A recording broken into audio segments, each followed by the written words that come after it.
चर्चा करेंगे। खास मेहमान इस वक्त हमारे साथ हैं, तारुफ आपका करा देते हैं। चर्चा की शुरुआत करते हैं। मेजर मोहम्मद अली शाह साहब इस वक्त हमारे साथ जुड़ गए हैं, स्ट्रैटेजिक एक्सपर्ट हैं। और साथ ही साथ हमारे साथ चर्चा में इस वक्त हैं मेजर जनरल राजन कोचर साहब, डिफेंस एक्सपर्ट।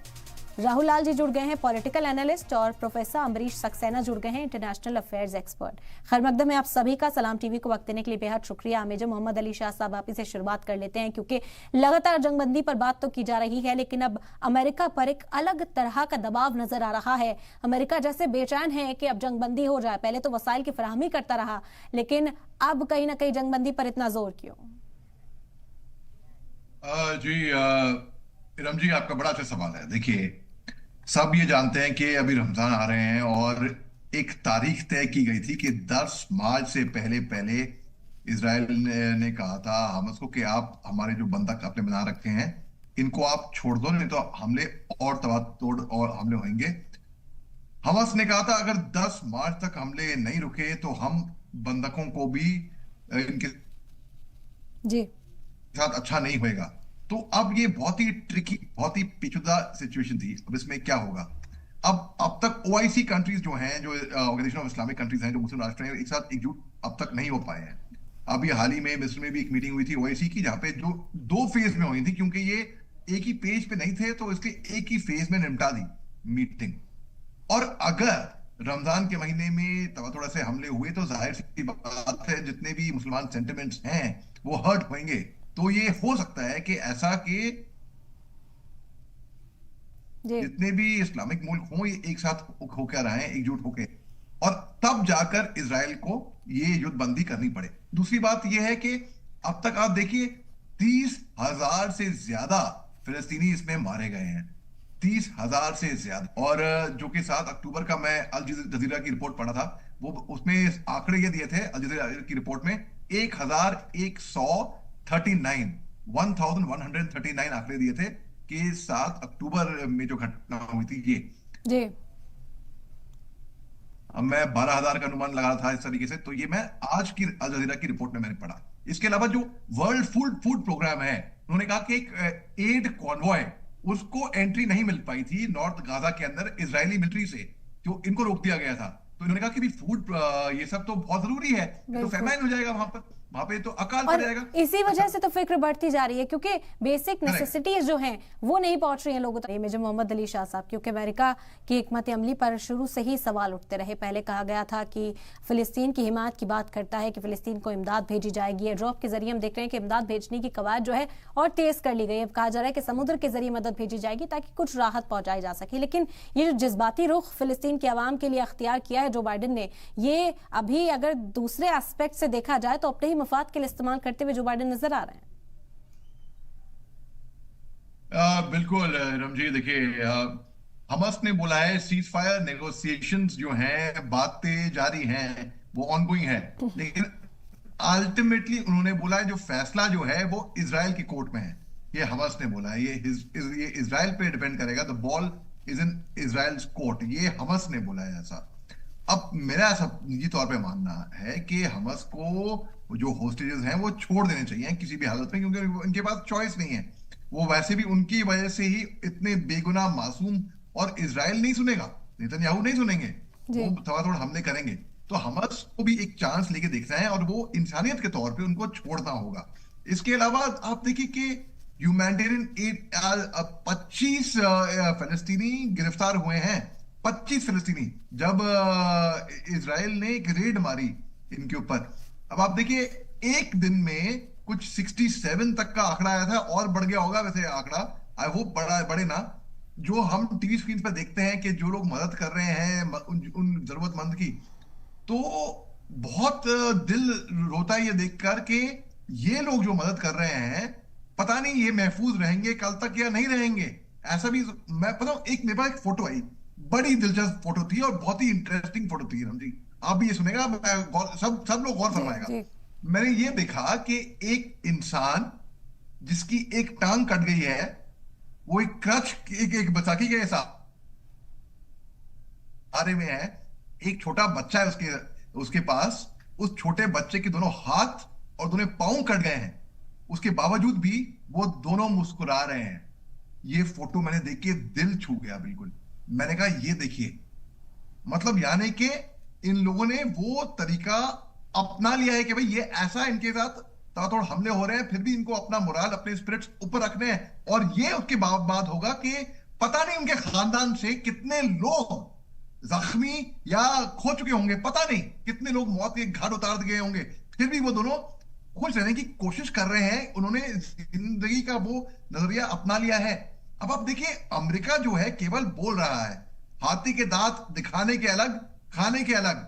अमेरिका अगर चाहे तो बहुत कुछ कर सकता है। और एक इजराइल बॉम्बिंग में एक हिजबुल्लाह फाइटर को मार गिराया, जो कि ठीक है, हिजबुल्लाह फाइटर को मार गिराया, वो एक मिलिट्री एक्शन है, ठीक है। लेकिन हिजबुल्लाह फाइटर की जो वाइफ और उनके बेटे सदर्न लेबनान में, उनको भी मार गया। हुल्ला एक जगह है सदर्न लेबनान में, हुल्ला में उनको मार गिराया।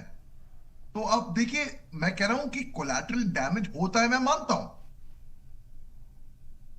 जी लेकिन कोलैटरल डैमेज 30,717, ये अल जजीरा का फिगर आपको कोट कर रहा हूं मैं, जी जी 30,707 के लोगों को मार देना, को मौत के घाट उतारना, मैं ये कहीं का न्याय नहीं मानता हूं। कल की बिल्कुल। बात है हमारे, मैं ये बोल के समाप्त करूंगा कि कल जी की बात है कि हमारे हिंदुस्तान नागरिक वहां पे हैं।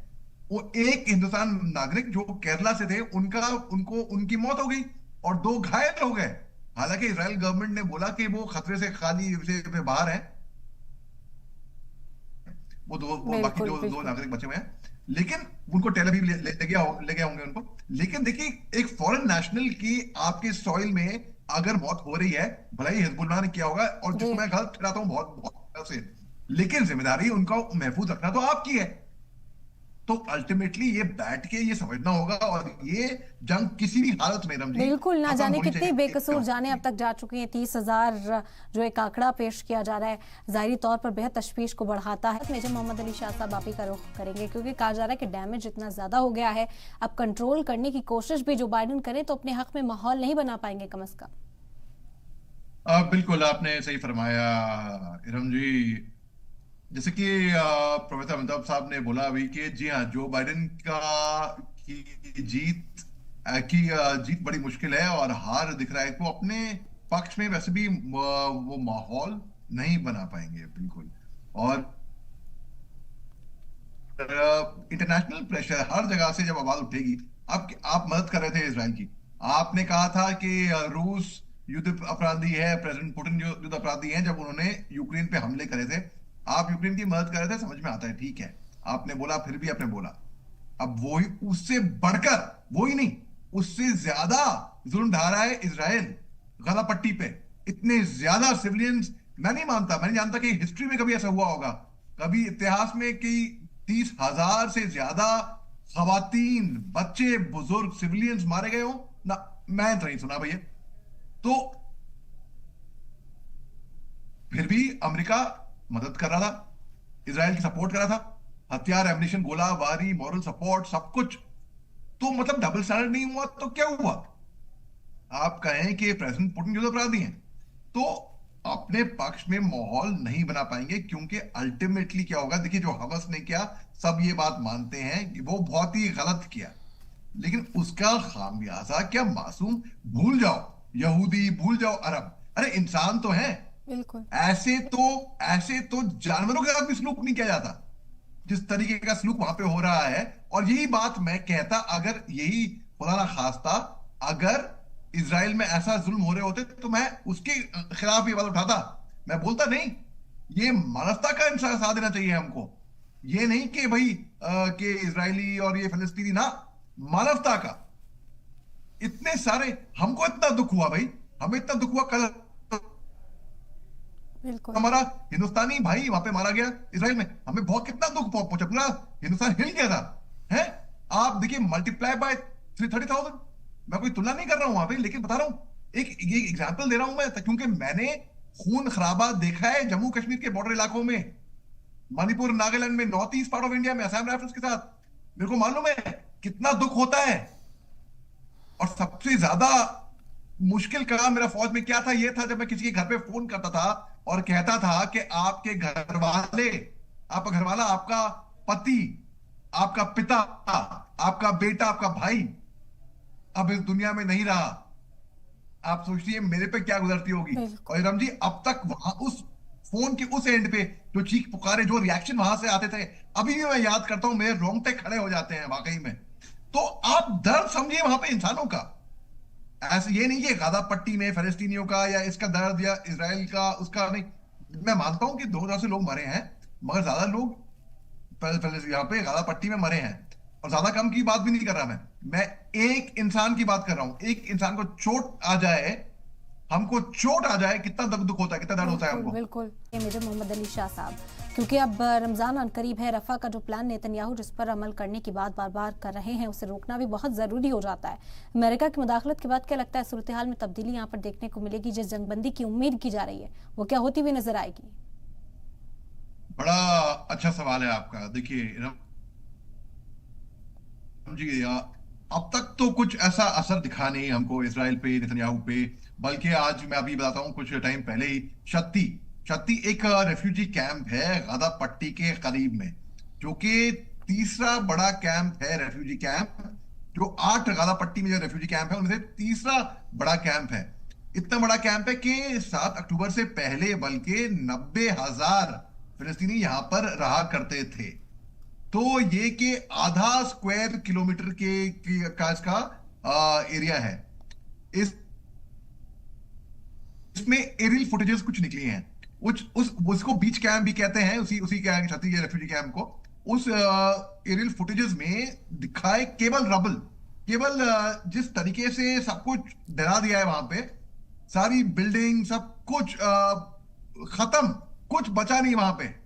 और वो वर्ल्ड का, विश्व का one of the most densely populated area, और इंटेंस, और वहां पे वो बड़ी इंटेंस इजरायली बॉम्बिंग हुई। अब आपको मैंने शक्ति का एग्जाम्पल इसलिए दिया, ये समझने के लिए कि जिस तरीके के हमले इजराइल दबादौड़ हमले कर रहा है, बिल्कुल धड़ाधड़, कुछ मानना ही नहीं रहा किसी की बात, कहीं किसी की बातों में आ ही नहीं रहा है, तो उससे हम और क्या उम्मीद कर रहे हैं? बस हम दुआ कर सकते हैं। बिल्कुल दुरुस्त कहा आपने।